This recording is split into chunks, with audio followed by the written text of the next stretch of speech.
She needs the experience. 4 words. That's all it took to dismantle 7 years of my life. I was standing 3 feet from his desk, close enough to see the coffee rings staining the wood near his left hand, close enough to smell the mint gum he chewed when he was nervous. The gray suit I wore still held the sharp crease from where I'd ironed it the night before, leaning over the board in my kitchen while the radio played something I didn't hear. I'd gotten up at 5:30 that morning. I'd rehearsed nothing because I thought there was nothing to rehearse. The international position was mine. Everyone in the building knew it. I knew it. He knew it. His daughter sat in the chair beside his, legs crossed, thumb moving across her phone in steady flicks. She didn't look up, 25 years old, 8 months out of school. Her last job ended after 6 weeks. I didn't know why and I didn't ask, but I'd heard people talk. She'd called in sick 4 times in 5 weeks, then stopped showing up. I didn't say anything at first. My mouth opened, but nothing came. He filled the silence by saying my name, twice, like I hadn't heard him. Then he said something about growth opportunities and how the company valued my contributions. The words blurred together. I watched his mouth move. I watched her thumb keep scrolling. I walked out. I don't remember if I said thank you or goodbye or nothing. I sat at my desk and stared at the phone for 20 minutes without touching it. Someone walked past and asked if I was okay. I said yes. My voice sounded normal. That surprised me. What happened next? If you're listening to this, I'd love to know where you're from. Drop a comment and let me know. My name is Marin. I don't drink coffee after noon because it keeps me awake. But that day, I drank 3 cups between lunch and 5. They all went cold. I'd take a sip, set the mug down, forget it existed, then start over. By the time I left, my desk had 4 mugs on it, each one half full, each one room temperature. I drove home and sat in my car in the parking lot for 40 minutes before I went inside. The engine ticked as it cooled. I didn't cry. I grew up in a town with 1 high school and 2 traffic lights. My mother cleaned rooms at a motel off the highway. She came home smelling like bleach and synthetic lavender, the kind that burns your nose if you breathe it too long. My father drove a delivery truck. He left at 4 in the morning and came back after dark. We didn't talk much at dinner. We were all too tired. I put myself through college working night shifts at a diner, where truckers ordered eggs at 2 in the morning and left quarters on the table. I didn't have a network. I didn't have a family friend who could make a call. I had work. That's all I ever had. The company hired me 7 years ago. I started in a shared workspace with no windows, answering calls and organizing files. I stayed late because I didn't have anywhere else to be. I fixed mistakes other people made because it was faster than waiting for them to notice. I learned Spanish first, then Mandarin, then French, taking night classes and listening to language apps on my commute. I wanted to be ready when the international role opened. It was the position everyone talked about, the one that came with relocation support, housing stipends, and the kind of visibility that changed careers. It wasn't just a job, it was a life. I worked toward it the way you work toward anything when you've never been given something for free. Slowly, carefully, without assuming anything would come easy. The role was supposed to be posted in June. By May, 3 people had told me privately that I was the obvious choice. One of them was the head of operations, a woman named Joselle, who'd been there 12 years. She said it over lunch, her sandwich untouched, her hands wrapped around a water bottle she kept squeezing and releasing. She had 2 teenagers and a mortgage. She'd been passed over for promotion 3 times.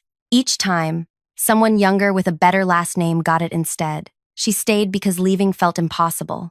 Another was the finance director, a man named Anton who was 56 and too afraid to job search. He told me once, late on a Thursday when most people had gone home, that his ideas were stolen in meetings. Someone else would repackage them and present them as their own while he sat silent. He stayed because he thought no one would hire him at his age. He kept a photo of his daughter on his desk, the frame turned just slightly toward him so he could see it while he worked.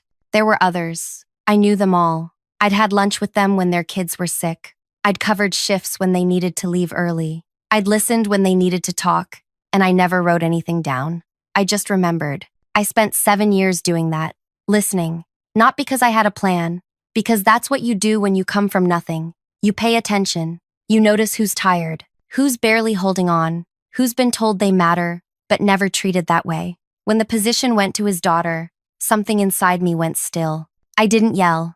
I didn't cry. I didn't throw anything or slam anything or send an angry message.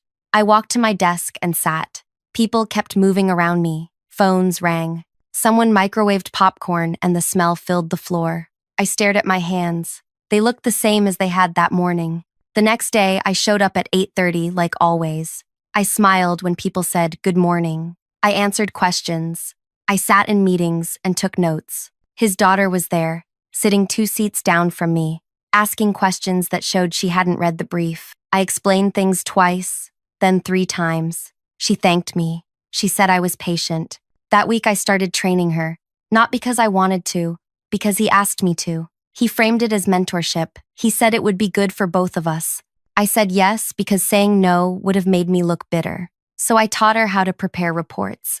I showed her how to navigate the internal systems. I explained client protocols. She took notes on her phone. Half the time she wasn't listening. I could tell by the way her eyes drifted, the way she'd ask me to repeat something I'd just said. She asked me once why I stayed so late. Habit, I said. She nodded like that made sense. The weeks blurred. I stopped sleeping past 4 in the morning. I'd wake up in the dark, my jaw sore from clenching, and stare at the ceiling until the alarm went off. I started noticing things I'd ignored before. The way he never looked at me directly in meetings anymore. The way people stopped asking me questions about the international role. The way conversations dropped when I walked into the break room. I wasn't angry. Anger is loud and sharp and easy to see. What I felt was something else. Quieter, colder. I thought about Joselle, squeezing that water bottle, telling me she'd been passed over 3 times. I thought about Anton, 56, and afraid. I thought about the others who'd told me, in parking lots and over lukewarm coffee, that they were tired. I started making calls, not to recruiters, not for myself, for them. I'd spent 7 years building a network, people I'd helped, people I'd covered for, people who owed me nothing but remembered my name. I'd never used it for myself. I didn't know how, but I knew how to use it for someone else. I reached out to a former colleague who'd moved to a competitor. I asked if they were hiring. They were. I asked if they needed someone like Joselle. They said yes. I gave them her name. I didn't tell Joselle. Not yet. I did the same for Anton. Then for the others. Quietly, carefully, one call at a time. I didn't lie. I didn't exaggerate. I simply told the truth. These were good people who'd been overlooked. They deserved to be seen. Then I waited.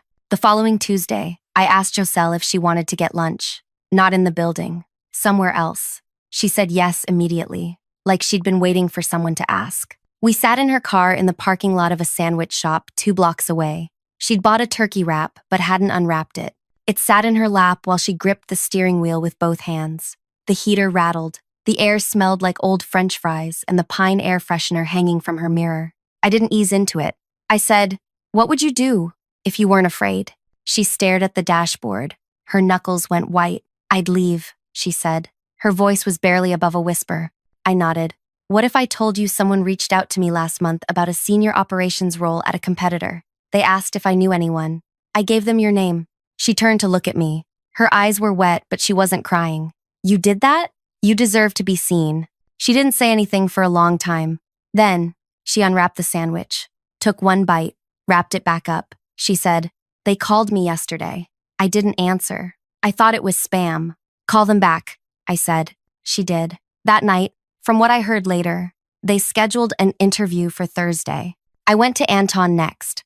I found him in his office after 6, when most people had gone home. He was staring at his monitor, but the screen was dark. He looked up when I knocked. He looked tired in a way that went deeper than missed sleep. I sat down without asking.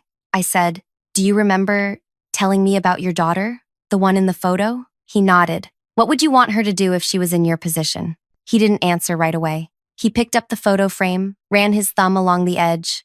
"I'd want her to leave," he said. "I'd want her to know her worth. Someone I know is looking for a finance director. I sent them your resume, the one you updated 2 years ago and never used." His head snapped up. "How did you? You left it open on your screen once. I saw the file name. I didn't read it, but I remembered." He put the frame down carefully. "Why are you doing this?" "Because you're good at what you do, and you shouldn't have to be invisible." He called them that night too. By Friday, he had an offer. I did the same with 4 others. A woman named Lena, who ran client relations and had been told for 3 years that her promotion was coming next quarter. A man named Raj, who managed logistics and had trained 5 people who all got promoted above him. 2 others, whose names I won't say, but whose frustrations I knew by heart. I didn't manipulate anyone. I didn't lie. I didn't tell them what to do. I just opened doors they didn't know existed and stepped back. Within 48 hours, all 6 resigned. No shouting. No dramatic speeches. Just calm, quiet letters delivered to HR on Wednesday and Thursday. Each one professional. Each one final. By Thursday afternoon, the news had spread. I heard people talking in low voices near the water cooler. Someone said the finance director was gone. Someone else said operations too. Then client relations. Then logistics.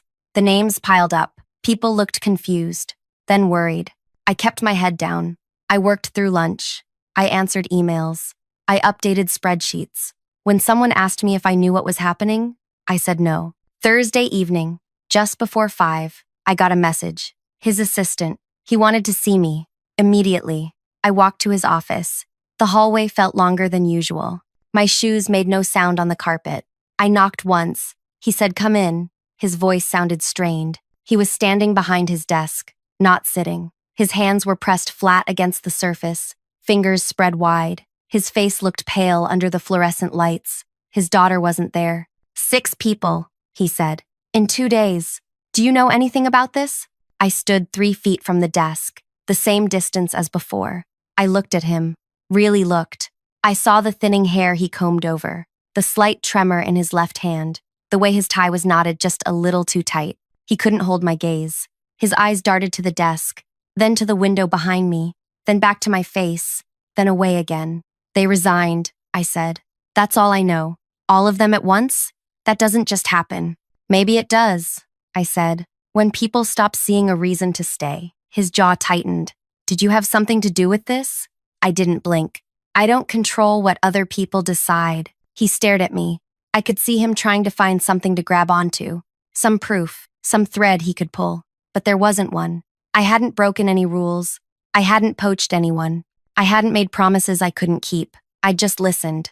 And then I'd helped. This is going to cripple us, he said. His voice cracked slightly on the last word. Operations is gone. Finance is gone. We have client meetings next week, and no one to run them. I didn't say anything. I need you to step up, he said. Temporarily. Until we can hire replacements. You know these accounts. You know the systems. I almost laughed. Almost. Instead, I said, of course. Whatever the company needs. He looked relieved. Just slightly. Just enough to unclench his hands. I left. I walked back to my desk.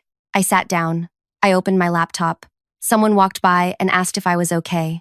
I said yes. My voice sounded normal again. That night, I went home and made dinner. Pasta with butter and salt.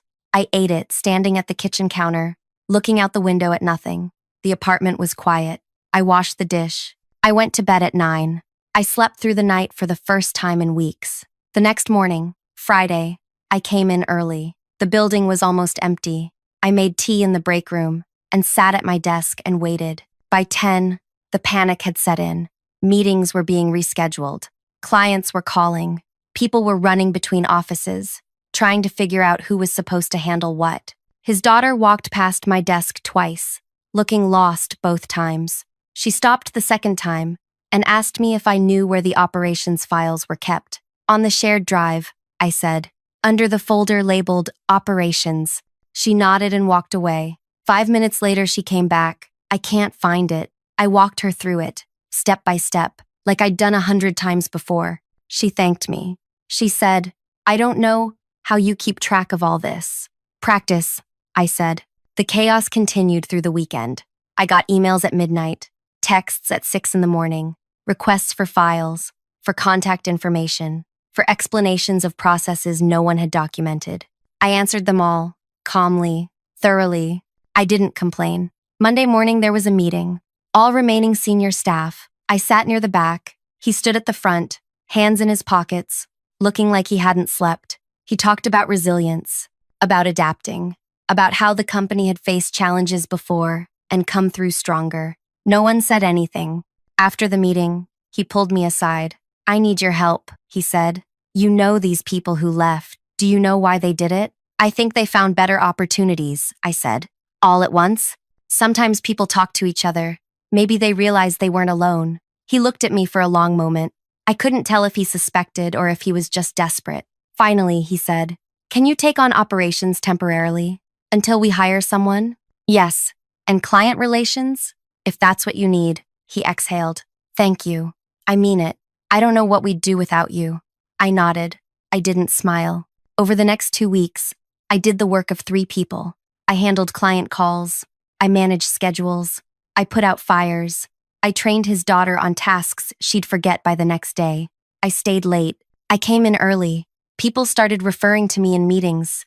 They'd say, "Ask Marin. Marin knows." He noticed. I could see it in the way he looked at me, like he was seeing me for the first time. 3 weeks after the resignations, he called me into his office. It was late, almost 7. The building was quiet. His daughter had left at 5. Most people had. He was sitting this time. His hands were folded on the desk. He looked older than he had a month ago. "I need to talk to you about the international position," he said. I waited. "It's not working out," he said. "She's not ready." I thought. He stopped, rubbed his face. "I thought she could learn on the job, but it's more than that. She doesn't have the foundation. She doesn't have the relationships. She doesn't have," he stopped again. "The experience," I said, quietly. He looked up. His face was gray. "Yes." I didn't say anything. "I'm reopening the position," he said. "I'd like you to apply." "Apply," I repeated. "Officially, for documentation. But the job is yours, if you want it." I looked at him. 4 words. I thought. That's all it took. "I'll think about it," I said. His face fell. "Marin, I'll let you know Monday." I walked out. I went home. I sat in my car again, engine ticking. And this time, I did cry. Not because I was sad, because I was tired. Because for 7 years, I'd worked towards something that should have been mine, and it took burning everything down to get it back. Monday morning, I accepted. Not because I forgave him, because I'd earned it. The paperwork took 3 days. HR processed everything with unusual speed. I signed forms. I reviewed the relocation package, housing stipend, travel allowance, everything that had been promised 7 years ago when I first heard about the role, everything that had been given to someone else. His daughter didn't resign. She was moved to a different department, marketing, I heard. Something with less responsibility. I saw her once in the hallway during my last week before relocation. She looked at me and then looked away. She didn't say anything. Neither did I. I spent my final 2 weeks doing handoff meetings. I documented processes. I created guides. I trained the temporary replacements they'd hired to cover operations and finance until permanent people could be found. I didn't do it for him. I did it because the work mattered, because the clients mattered, because walking away without finishing things wasn't who I was. On my last Friday, there was no party, no cake. A few people stopped by my desk to say goodbye. They shook my hand.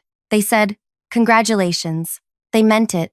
I could tell by the way they looked at me, like they understood something had shifted. Giselle came by at 4. She'd given her notice 3 weeks earlier, but was still finishing out her time. She leaned against my desk, arms crossed, and smiled. "I start the new job Monday," she said. "How do you feel?" "Terrified," she said. "And free." I nodded. I understood both. "Thank you," she said. "I don't think I ever said that clearly enough. Thank you. You don't owe me anything." "I know, but still." She hugged me, quick and awkward. Then she left. Anton stopped by at 4:30. He'd already left the company 2 weeks earlier, but had come back to drop off his access badge. He saw me packing and walked over. "I heard you got it," he said. "I did." He smiled. It was the first time I'd seen him smile in years. Good. That's how it should have been from the start. "How's the new place?" "Better," he said. "They actually listen when I talk." I shook his hand. He held it for a moment longer than necessary. "You're good at this," he said. "Seeing people. Don't lose that." I promised I wouldn't. By 5, my desk was empty. I'd packed everything into 2 boxes. 7 years fit into 2 cardboard boxes with the company logo printed on the side. I carried them to my car. The parking lot was mostly empty. The sun was setting, turning everything orange and pink. I put the boxes in the trunk and stood there for a moment. keys in my hand, looking back at the building. I didn't feel triumphant. I didn't feel victorious. I felt tired and ready. I got in the car and drove home. The international position was based in Singapore. I'd never been. I looked it up that night, scrolling through images on my laptop while I ate leftover rice at my kitchen table. Clean streets, tall buildings, humidity I'd have to get used to, a language I'd need to learn. I added it to the list. Mandarin had been useful. This would be too. I flew out 3 weeks later. The company paid for the flight, business class. I'd never flown business class before. The seat reclined all the way back. They brought me warm towels and nuts in a small white dish. I looked out the window as we took off, watching the city shrink beneath me, and felt nothing but calm. Singapore was exactly what the pictures promised.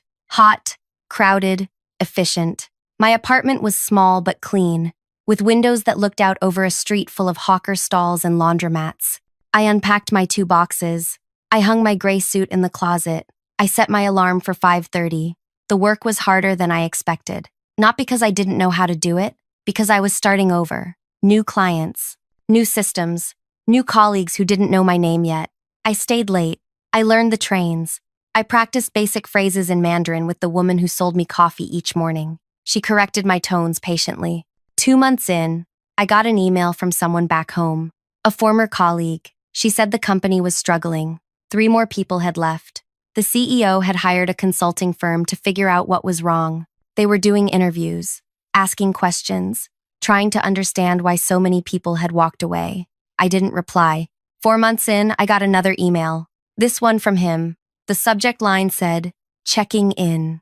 I opened it. He asked how I was doing. He said the transition had been harder than expected. He said he hoped I was settling in well. He said he'd made mistakes and was trying to learn from them.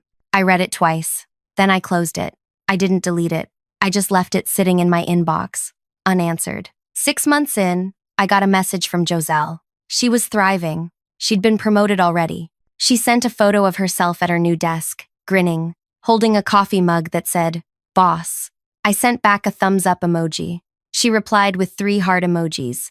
Anton sent a message a week later. He'd started mentoring younger staff at his new company. He said it felt good to be valued. He said his daughter was proud of him. He attached a photo of the 2 of them at dinner, both smiling. Lena, Raj, and the others sent messages too. All of them doing better. All of them lighter. I saved the messages in a folder. I didn't need to read them often, but I liked knowing they were there. A year in, I was running 3 major accounts. My team had grown to 8 people. I'd hired them carefully. I looked for the ones who worked hard. The ones who stayed late, not because they were told to, but because they cared. The ones who didn't have connections. I looked for people like me. I made sure they knew they were seen. One evening, after a long meeting, one of my team members stayed behind. A young woman named Priya. She was 26. She'd been with the company 4 months. "Can I ask you something?" she said. "Of course. Why did you pick me? For this team?" I looked at her. She was nervous. Her hands were folded in her lap. "Because you're good at what you do," I said. "And because I could tell you'd been overlooked before." She nodded slowly. "I was. At my last job. I stayed 2 years and never got promoted. They kept saying next quarter. That won't happen here," I said. "Not on my watch." She smiled. It was small but real. "Thank you," she said. "You don't owe me anything. Just do the work. And when you see someone else being overlooked, remember how this felt." She promised she would. I still think about that Tuesday morning, standing in his office, hearing those 4 words, watching his daughter scroll through her phone. I think about the weeks after, the cold coffee, the sleepless nights, the quiet visits to people who'd been invisible for too long. I don't regret it. Not the plan, not the outcome, not the way it unfolded. I didn't destroy him. I didn't ruin his company. I just helped people see that they had options, that they didn't have to stay in places that made them small. The rest was their choice, their courage, their decision to walk away. What I did wasn't about hurting him. It was about helping them, and maybe helping myself too. The international position was always supposed to be mine. I worked 7 years for it. I learned 3 languages. I stayed late. I fixed mistakes. I built relationships. I earned it in every way a person can earn something. When he gave it to his daughter, he didn't just take a job from me. He told me that none of it mattered, that work wasn't enough, that I wasn't enough. He was wrong. The 6 executives who left didn't quit because I manipulated them. They quit because someone finally told them they deserved better. They quit because they were tired, because they'd been waiting for permission to value themselves. I just gave them the information. They made the choice. When he called me into his office that Thursday, pale and shaking, asking what happened, I could have told him the truth. I could have said, "You did this. You taught them that loyalty means nothing, that effort means nothing, that the only thing that matters is whose name you carry." But I didn't. I just looked at him the way you look at someone who never really saw you and said, they needed experience too, the kind you can't get by being handed things. He understood. I could see it in his face, the way his mouth opened and closed, the way his hands trembled against the desk. 3 weeks later, the position was mine, not because he wanted to give it to me, because he had no choice. I was the only one left who could do the job, the only one who knew the clients, the systems, the languages, the only one who'd stayed. I took it, not as a gift, as payment for what I'd earned.